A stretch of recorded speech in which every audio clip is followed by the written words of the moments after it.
Happy Monday, it's book talk time. Some of you may know that I did a readathon this weekend. If you were following MHHSE Library on Instagram, you probably were aware of that.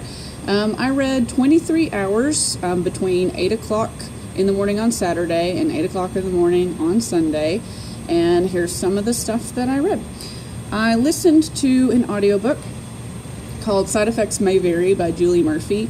I had already started it before the readathon, so I didn't listen to the entire thing during the readathon time.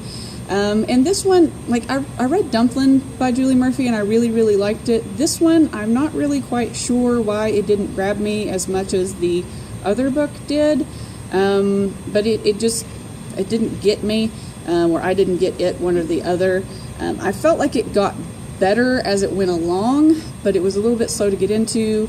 It's about a girl who, at the beginning of the book, we know she has cancer, and she's been going through treatment, and she decides she's going to settle some scores because she doesn't think she's going to be around very much longer, and she wants to make sure that the people that have done her wrong get their comeuppance, and she's going to give it to them. So there's a little bit of public humiliation. There's a little bit of romance, kind of boy next door girl, he's loved forever sort of thing, and as well as some entanglements and some problems and stuff like that.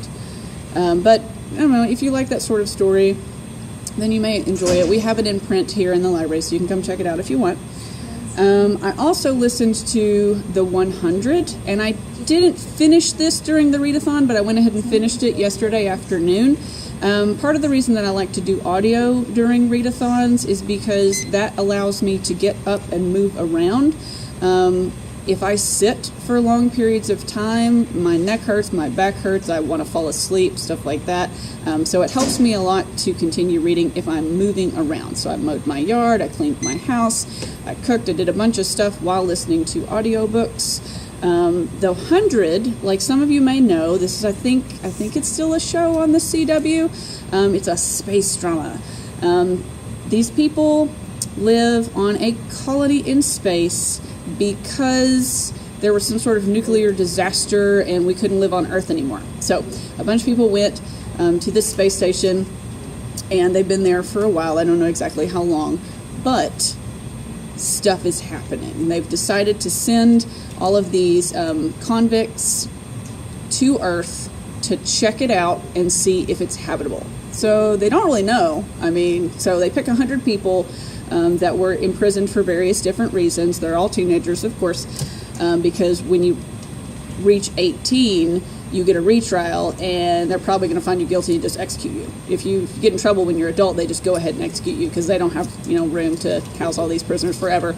So anyway, these people have been sent to Earth to check it out and see if it's okay for everybody else to come back or not. Will it be? Will it not be? Well, you can listen to the book.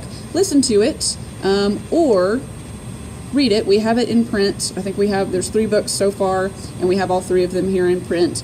When I went to look up audiobooks for the readathon, all 3 of the 100 series books were available on audio through Read, so I just boom, bought them all.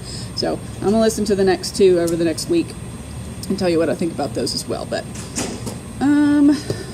other things, I started the readathon about 2/3 of the way through this one. The Regional Office is Under Attack, which is a book on the Hub Challenge list. If you don't know what that is, I'm trying to read 20 or 25 books from various different award lists from the Young Adult Library Association between now and June 20th, I think.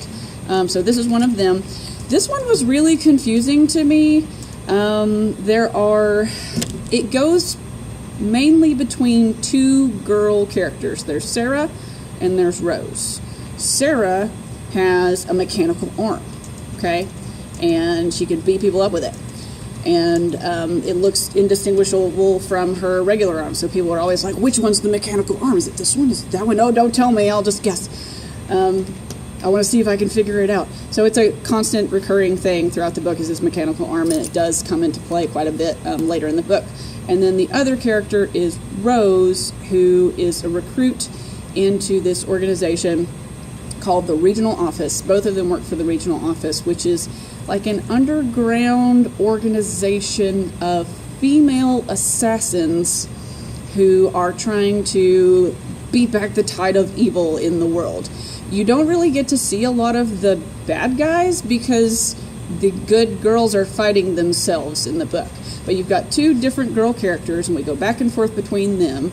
And we also go back and forth between each of them in the past and each of them in the present. So it's a little bit disorienting. The chapters are really short and it moves really quickly, and you're going back and forth and your head is kind of spinning and you're like, what is happening? I don't know. But it was entertaining. So we have it here at the library if you want to check it out. There's a lot of action and fighting, blowing stuff up and weirdness. So if you like that sort of thing, which I do sometimes. I also read The Wasp That Brainwashed the Caterpillar by Matt Simon. This book was really super entertaining.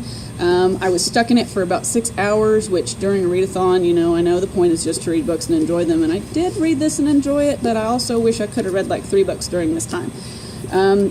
We have it here in the library. It's nice, the font is good. It gets a little, closer together in the actual chapter, but got a lot of insets. It's very flip and irreverent sometimes, a little sarcastic. I really like the way that they phrase. The writing style is very nice. Word choice, all that stuff. I really enjoyed it. It's very entertaining. If you like kind of gross facts or weird facts or animals or how strange things animals do to adapt to their environment and survive and pass their genes on and eat and all that other sort of stuff, it was a very entertaining and informative book. So we have it here in the library.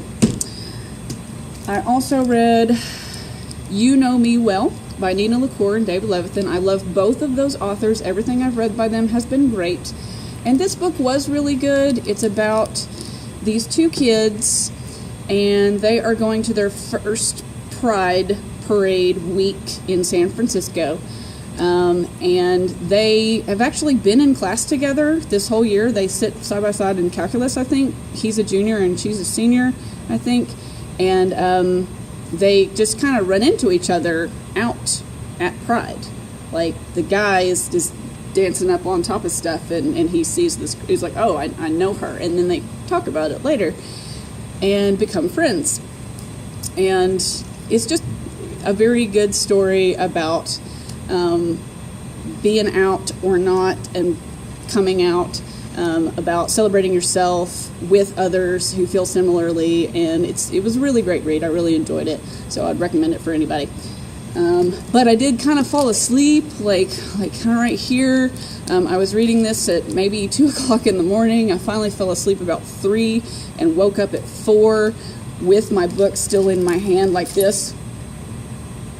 So there were lots of times where I had to read. I think I read page 44 like 5 times because I kept realizing that my eyes were closed and I was dreaming about something similar, but I wasn't actually reading this book. So I woke up and finished it, and it was good. You should read it. Lastly, this is a book that we decided to keep. Ooh, it's changing the color a little bit. This is a book we decided to keep as I was going through our nonfiction collection and weeding out old stuff. This is really old, 1933, okay?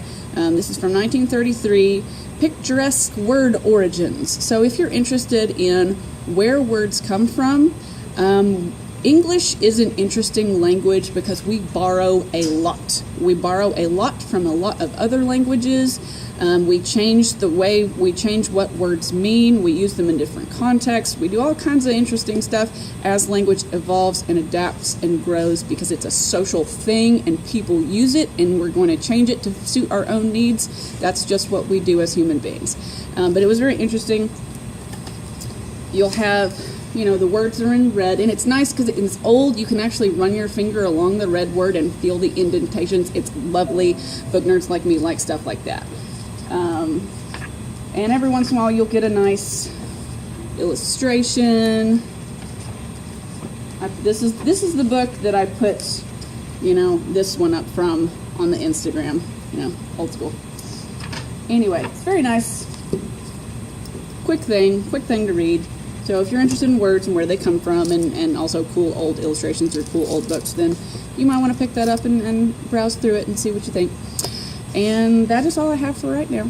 And we're going to do, I think, one maybe just one more tip video, maybe 2, I don't know. I've got 3 weeks left of school. If you have books checked out from the library, make sure you bring those back to us before school is out. If you have fines, please pay them. We're not closed as much this week for testing. I think we're closed today, second period, until 12. Nobody's coming to school tomorrow because we're out for election day, and that's Tuesday, May 2nd. And then we're open all day on Wednesday. We're open until 1 o'clock on Thursday, and we're open after 12 o'clock on Friday. So stop by and see us, and take care of your library business, or just say hello. And we'll see you on Thursday with Chip.